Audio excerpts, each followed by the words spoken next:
안녕하십니까. 석간 경제브리핑입니다. 오늘은 2026년 1월 24일 토요일입니다. 국내 증시는 주말 휴장이지만 어제 23일 금요일 마감 시황을 중심으로 한 주간 시장을 정리하고 다음 주 투자 전략을 점검해 보겠습니다. 오늘도 박 교수님과 함께합니다.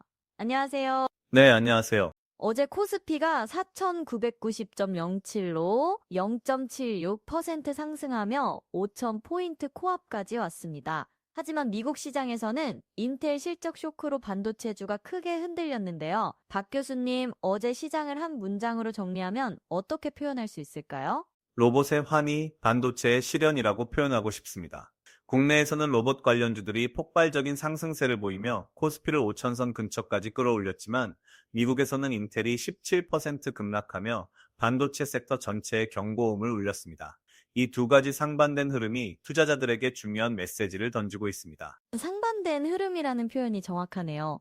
오늘 방송에서는 코스피 5천 돌파 가능성, 로봇주 급등의 지속 가능성, 그리고 인텔 쇼크가 국내 반도체 업종에 미칠 영향까지 심층 분석해 보겠습니다. 먼저 어제 국내 증시 마감 상황부터 살펴보겠습니다.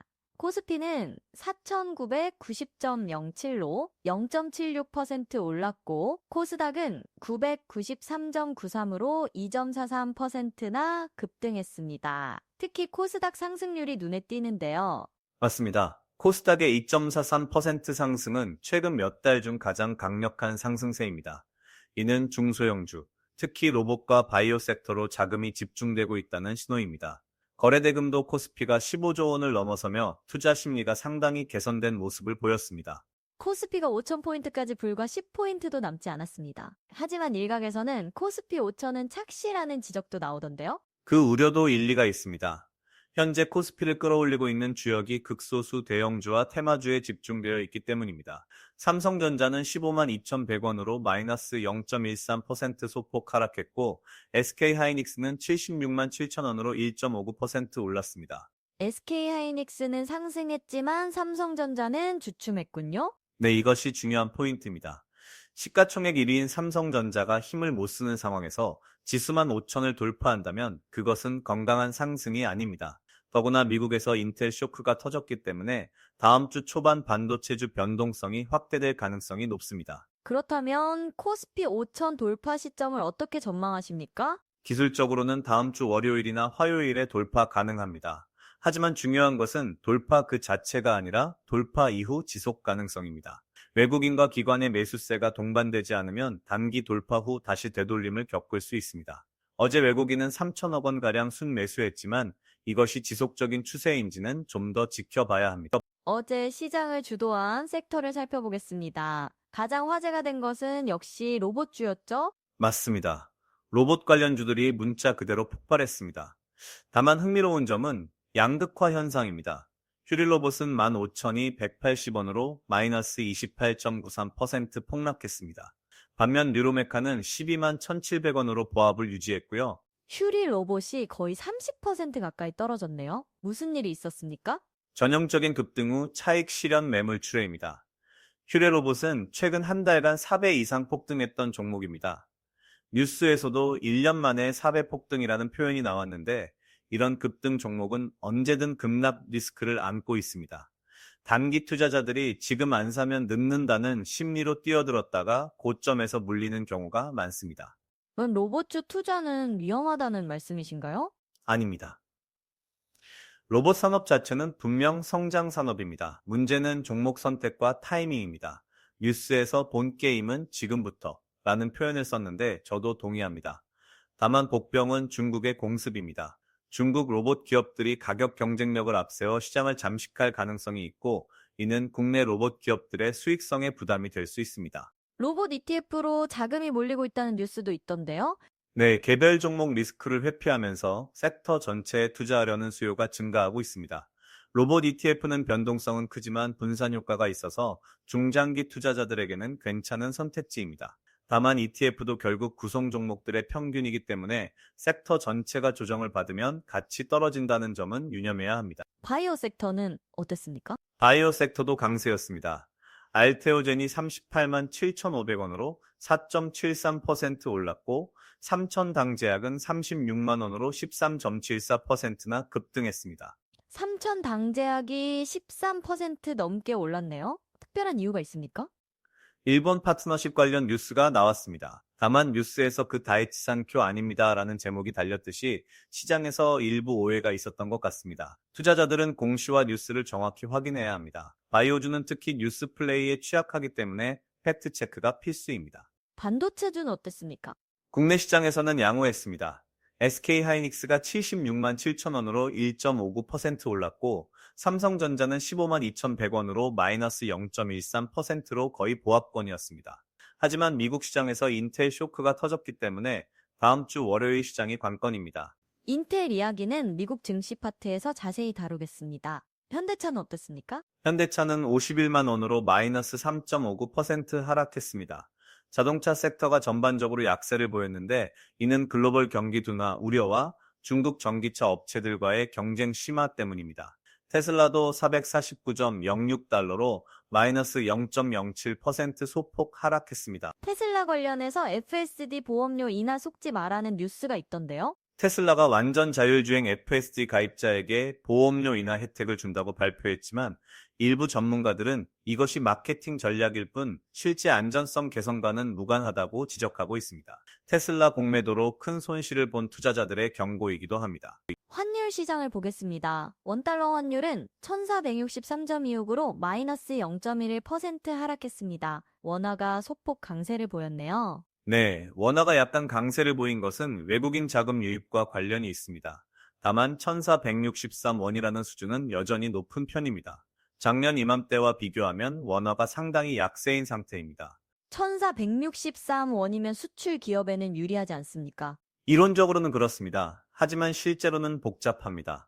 원화 약세가 수출 가격 경쟁력을 높여주지만 동시에 원자재 수입 비용도 증가시킵니다.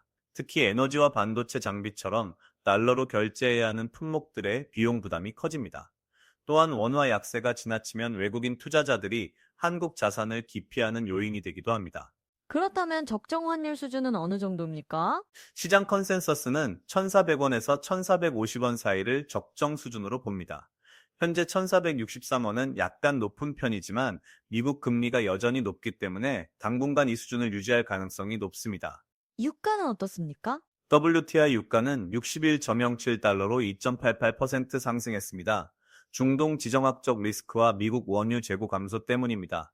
61달러 수준은 한국 경제에는 나쁘지 않은 수준입니다. 너무 높으면 인플레이션 압력이 되고 너무 낮으면 글로벌 경기 침체 신호이기 때문입니다. 금 가격이 4,976.2달러로 1.37% 올랐습니다. 온스당 거의 5,000달러에 육박하네요. 금값이 사상 최고치를 경신하고 있습니다. 이는 지정학적 불확실성과 인플레이션 우려가 여전하다는 신호입니다. 투자자들이 안전자산으로 금을 선호하고 있고 각국 중앙은행들도 금 보유량을 늘리고 있습니다. 온스당 5,000달러 돌파는 시간 문제로 보입니다. 미국 10년물 국채 금리는 4.24%로 마이너스 0.24% 하락했습니다. 금리가 소폭 하락한 것은 긍정적입니다. 연준의 긴축 사이클이 끝나가고 있다는 기대감이 반영된 것입니다. 다만 4.24%는 여전히 높은 수준이기 때문에 성장주와 기술주에는 부담입니다. VIX 지수가 16.09로 2.88% 상승한 것도 시장 변동성이 커지고 있다는 신호입니다. 미국 증시를 보겠습니다. S&P 500은 6,915.61로 0.03% 소폭 상승, 나스닥은 23,501.24로 0.28% 올랐지만 다우는 49,098.71로 마이너스 0.58% 하락하며 혼조세로 마감했습니다. 박 교수님, 미국 시장이 방향성을 잃은 것처럼 보이는데요. 정확한 지적입니다. 미국 시장은 지금 두 가지 상반된 힘 사이에서 줄다리기를 하고 있습니다. 한쪽에는 AI와 기술주의 강세가 있고 다른 한쪽에는 전통 제조업과 금융주의 약세가 있습니다. 어제는 인텔 쇼크가 터지면서 이 갈등이 표면화됐습니다. 인텔이 17%나 폭락했다는 뉴스가 충격적이었습니다. 실적이 나쁘지 않았다고 들었는데요. 이것이 핵심입니다. 인텔의 4분기 실적은 시장 예상을 상회했습니다. 매출도 늘었고 손실도 줄었습니다. 그런데도 주가가 17% 폭락한 이유는 가이던스, 즉 미래 전망이 기대에 못 미쳤기 때문입니다. 구체적으로 어떤 부분이 실망스러웠습니까? 인텔은 다음 분기 매출 가이던스를 시장 예상보다 낮게 제시했습니다. 특히 데이터 센터 부문에서 엔비디아와 AMD의 계속 시장 점유율을 빼앗기고 있다는 우려가 확인됐습니다. 증권가에서는 지금도 상상 초월 밸류에이션이라며 인텔의 주가 수익 비율이 여전히 높다고 지적했습니다. 그럼 인텔 주가가 더 떨어질 수 있다는 말씀이신가요? 단기적으로는 추가 하락 가능성이 있습니다. 다만 중장기적으로는 미국 정부의 반도체 자국 생산 정책 수혜를 받을 수 있습니다. 인텔은 미국에서 가장 큰 반도체 제조 기반을 가지고 있고 정부 보조금도 받고 있습니다. 문제는 이런 구조적 강점이 실제 수익으로 이어지기까지 시간이 걸린다는 점입니다. 인텔 쇼크가 다른 반도체주에도 영향을 미쳤습니까? 네, 필라델피아 반도체 지수가 전반적으로 하락했습니다. 다만 흥미로운 점은 엔비디아와 TSMC는 선방했다는 것입니다. 엔비디아는 187.67달러로 1.53% 상승했고, TSMC는 334.87달러로 2.29% 올랐습니다. 엔비디아와 TSMC는 왜 올랐습니까? 인텔의 약세가 오히려 이들의 강점을 부각시켰기 때문입니다. 시장은 반도체 업종 전체가 문제가 아니라 인텔만의 문제로 해석했습니다. 엔비디아는 AI 칩 시장을 장악하고 있고 TSMC는 파운드리 시장에서 압도적입니다. 인텔이 약해질수록 이들의 입지는 더 강해집니다. 엔비디아 CEO 젠슨 황이 중국을 방문했다는 뉴스도 있던데요. 네, 매우 중요한 움직임입니다. 젠슨 황이 중국 정부 고위 인사들을 만났고 중국 시장 진출 확대를 논의한 것으로 알려졌습니다. 뉴스에서 큰 선물을 받을까라는 표현을 썼는데 만약 중국이 엔비디아의 일부 규제를 완화해 준다면 주가에 긍정적일 것입니다. 하지만 미중 기술 전쟁 상황에서 쉽지 않을 것 같은데요. 맞습니다. 미국 정부가 중국향 고성능 칩 수출을 제한하고 있기 때문에 젠슨 황의 자유도가 크지 않습니다. 다만 중국 전용 저사양 칩 개발 같은 우회 전략은 가능합니다. 중국은 엔비디아에게 여전히 거대한 잠재 시장이기 때문에 양측 모두 타협점을 찾으려 할 것입니다. 애플은 어땠습니까? 애플은 248.04달러로 마이너스 0.12% 소폭 하락했습니다. 큰 변동은 없었지만 아이폰 판매가 예상보다 부진하다는 우려가 계속되고 있습니다. 특히 중국 시장에서 화웨이 같은 현지 업체들에게 점유율을 빼앗기고 있습니다. 공매도 자체는 시장의 가격 발견 기능에 필요한 메커니즘입니다. 과대평가된 주식을 견제하고 시장 효율성을 높이는 역할을 합니다. 문제는 무분별한 공매도나 불법 무차입 공매도입니다. 일반 투자자들은 공매도보다는 롱 포지션, 즉 매수 후 보유 전략이 안전합니다. 스페이스 IPO 관련 뉴스도 화제였습니다. IPO 카운트다운의 관련주 한박 웃음이라는 제목이었는데요. 스페이스X가 상장을 준비하고 있다는 소문이 계속 나오고 있습니다. 일론 머스크가 스페이스X 빨리 상장 좀이라는 압박을 받고 있다는 뉴스도 있었습니다. 만약 스페이스X가 상장하면 시가총액이 1,000억 달러, 우리 돈으로 100조 원이 넘을 것으로 예상됩니다. 그 정도면은 엄청난 규모네요. 국내 관련주는 어떤 것들이 있습니까? 우주항공 부품을 공급하는 업체들과 위성통신 관련주들이 수혜를 볼 것으로 예상됩니다. 다만 직접적인 수혜주를 찾기는 쉽지 않습니다. 오히려 스페이스X 상장 자체가 우주산업에 대한 관심을 높여서 관련 섹터 전체에 긍정적인 영향을 줄 것으로 봅니다. T 커넥티비티라는 기업도 주목받고 있다던데요. 네, T-커넥티비티는 AI 데이터 센터와 전력망 현대화의 핵심 수혜주로 재평가받고 있습니다. 이 회사는 산업용 커넥터와 센서를 만드는데 AI 인프라 구축에 필수적인 부품을 공급합니다. 엔비디아가 칩을 만든다면 T-커넥티비티는 그 칩들을 연결하는 부품을 만드는 것입니다. 인프라 관련주가 주목받는 이유는 무엇입니까? AI 붐이 실제 인프라 투자로 이어지고 있기 때문입니다. 데이터 센터를 짓고 전력망을 업그레이드하고 냉각 시스템을 설치하는데 천문학적인 돈이 들어갑니다. 이런 삽과 곡괭이 비즈니스가 장기적으로 안정적인 수익을 낼 수 있습니다. 골드러시 때 가장 돈을 번 사람은 금을 캔 사람이 아니라 삽을 판 사람이었다는 교훈을 기억해야 합니다. 바이오 섹터에서 삼천당 제약 이슈를 좀 더 자세히 다뤄볼까요? 삼천당 제약이 일본 파트너십 소식에 13.74% 급등했지만 뉴스에서 그 다이이치 산쿄 아닙니다 라는 제목이 달렸습니다. 시장에서 일부 투자자들이 다이이치 산쿄 같은 대형 제약사와의 파트너십으로 오해했던 것 같습니다. 실제로는 어떤 파트너십이었습니까? 정확한 파트너사 이름은 공시를 확인해야 하지만 다이이치 산쿄 규모의 대형사는 아닌 것으로 보입니다. 이런 오해가 생기는 이유는 바이오주 투자자들이 뉴스 헤드라인만 보고 매수하는 경향이 있기 때문입니다. 바이오주는 특히 공시 내용을 꼼꼼히 읽어야 합니다. 알테오제는 어떻습니까? 알테오제는 38만 7,500원으로 4.73% 올랐습니다. 이 회사는 바이오벡터 기술을 보유하고 있어서 글로벌 제약사들과의 기술 이전 계약이 계속 기대되는 종목입니다. 다만 주가가 이미 상당히 올라 있어서 신규 진입은 신중해야 합니다. 암호화폐 시장을 보겠습니다. 비트코인이 89,400, 147.46달러로 마이너스 0.06% 소폭 하락했습니다. 거의 보합권이네요. 네, 비트코인이 89,000달러에서 9만 달러 사이에서 횡보하고 있습니다. 방향성을 찾지 못하고 있는 상황입니다. 흥미로운 점은 뉴스에서 나온 섬뜩한 전망입니다. 내년 초 여기까지 꺾일 수도라는 뉴스 말씀 두시죠? 네, 일부 애널리스트들이 비트코인이 2027년 초에 6만 달러 선까지 하락할 수 있다고 전망했습니다. 현재 가격에서 30% 넘게 떨어지는 시나리오입니다. 그런 전망이 나온 근거는 무엇입니까? 몇 가지 이유가 있습니다. 첫째, 미국 SEC의 암호화폐 규제가 강화될 수 있습니다. 둘째, 비트코인 ETF로 유입되던 자금이 둔화되고 있습니다. 셋째, 기관 투자자들의 차익 실현 압력이 있습니다. 넷째, 글로벌 경기 둔화 시 위험 자산인 암호화폐가 먼저 타격을 받을 수 있습니다. 반대 의견도 있지 않습니까? 전문자 물론입니다. 비트코인 강세론자들은 반감기 효과가 아직 완전히 나타나지 않았고 기관 수요가 계속 증가하고 있으며 법정화폐 가치 하락에 대한 해지 수요가 있다고 주장합니다. 특히 금값이 온스당 5,000달러에 육박하는 상황에서 디지털 금인 비트코인도 수혜를 받아야 한다는 논리입니다. 저는 비트코인이 단기적으로 7만 달러에서 10만 달러 사이에서 등락할 것으로 봅니다. 6만 달러까지 떨어지려면 상당한 악재가 필요합니다.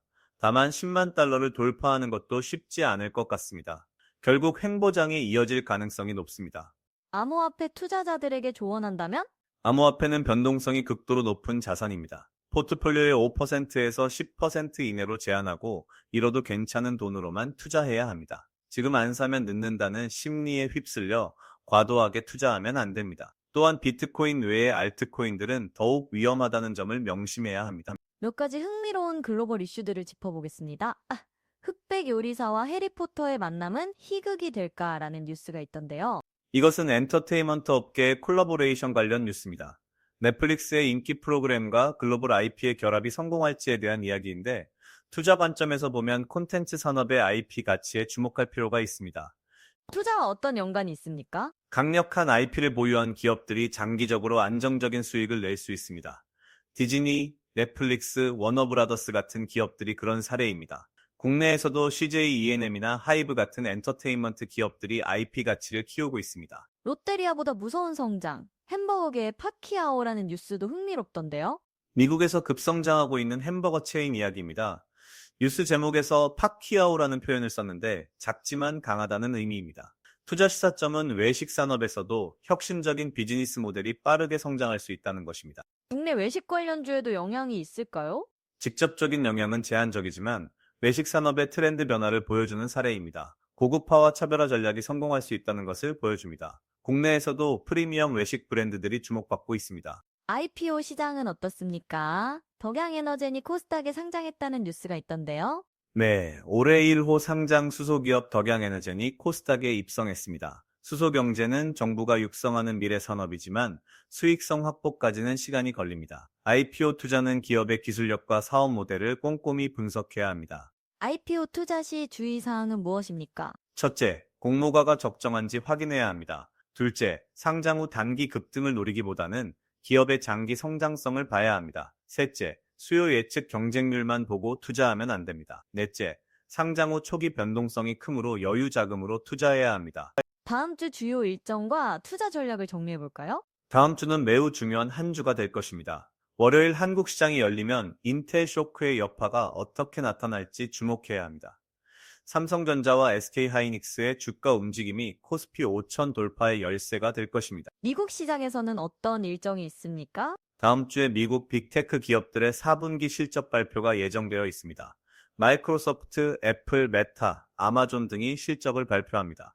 특히 AI 관련 매출과 투자 계획이 주목받을 것입니다. 실적이 기대에 부응하면 나스닥이 추가 상승할 수 있고 실망스러우면 조정을 받을 수 있습니다. 국내에서는 어떤 이벤트들이 있습니까? 한국은행 금통위 회의는 없지만 주요 경제지표 발표가 있습니다. 수출입 통계와 소비자물 가지수가 발표되는데 이것이 한국 경제의 방향성을 가늠하는 지표가 됩니다. 또한 주요 기업들의 잠정 실적 발표가 이어질 예정입니다. 섹터별 투자 전략을 말씀해 주시죠.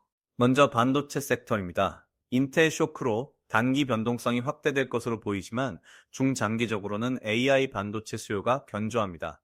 삼성전자와 SK 하이닉스는 분할 매수 전략이 적절합니다. 급등락에 휘둘리지 말고 목표 가격을 정해서 분할 매수하는 것이 좋습니다. 로봇주는 어떻습니까? 로봇주는 변동성이 매우 큽니다. 이미 많이 오른 종목들은 차익 실현 압력이 있을 수 있습니다. 신규 진입보다는 조정 시 분할 매수하는 전략이 안전합니다. 개별 종목보다는 로봇 ETF로 분산 투자하는 것도 방법입니다. 지금 안 사면 늦는다는 심리는 금물입니다. 바이오주는 어떻게 접근해야 합니까? 바이오주는 뉴스 플레이가 많은 섹터입니다. 공시와 뉴스를 정확히 확인하고 과장된 기대는 경계해야 합니다. 알테오젠처럼 검증된 기술력을 가진 기업 위주로 투자하는 것이 안전합니다. 임상 결과나 기술 이전 계약 같은 실질적인 성과를 확인한 후 투자해야 합니다. 전통적인 가치주는 어떻습니까? 현대차 같은 전통 제조업은 밸류에이션이 저평가되어 있습니다. 단기 수익률은 테마주보다 낮을 수 있지만 배당 수익과 안정성을 고려하면 포트폴리오에 포함할 가치가 있습니다. 특히 변동성이 큰 시장에서는 방어적인 가치주가 포트폴리오를 안정시켜줍니다. 환율 전망은 어떻습니까? 원달러 환율은 1,400원에서 1,470원 사이에서 등락할 것으로 봅니다. 미국 금리가 높게 유지되는 한 원화 강세는 제한적입니다. 해외 투자를 고려하는 투자자들은 환율 변동성을 감안해야 합니다. 금과 원자재는 어떻습니까? 금은 온스당 5,000달러 돌파가 임박했습니다. 지정학적 리스크와 인플레이션 해지 수요로 추가 상승 여력이 있습니다. 포트폴리오의 5%에서 10% 정도 금 자산을 보유하는 것은 리스크 관리 차원에서 의미가 있습니다. 유가는 60달러 선에서 안정적이지만 중동 정세 변화에 따라 변동성이 커질 수 있습니다. 마지막으로 투자자들에게 당부 말씀 부탁드립니다. 세 가지를 강조하고 싶습니다. 첫째, 조급함을 버리얼시오. 지금 안 사면 늦는다. 한 달 만에 몇 배 같은 말에 현혹되지 마열시오. 급등한 종목은 급락할 수 있습니다. 둘째, 분산 투자 하열시오. 한 종목, 한 섹터에 올인하면 위험합니다. 셋째, 본인의 투자 원칙을 지키열시오. 남들이 번다고 해서 무리하게 따라가지 마열시오. 좋은 말씀입니다. 코스피가 5,000포인트를 앞두고 있지만 내실을 다지는 것이 더 중요하다는 말씀 두시네요. 정확합니다. 지수보다 중요한 것은 내 계좌의 수익률이고 단기 수익률보다 중요한 것은 장기 자산 증식입니다. 시장의 소음에 흔들리지 말고 원칙을 지키는 투자자가 결국 성공합니다. 오늘 방송을 정리하겠습니다. 어제 코스피는 4,990.07로 0.76% 상승하며 5,000포인트 코앞까지 왔습니다. 코스닥은 2.43% 급등하며 로봇과 바이오 섹터의 강세를 보여줬습니다. 감사합니다. 지금까지 속간 경제 브리핑이었습니다. 시청해주신 여러분 감사합니다. 다음 방송에서 뵙겠습니다.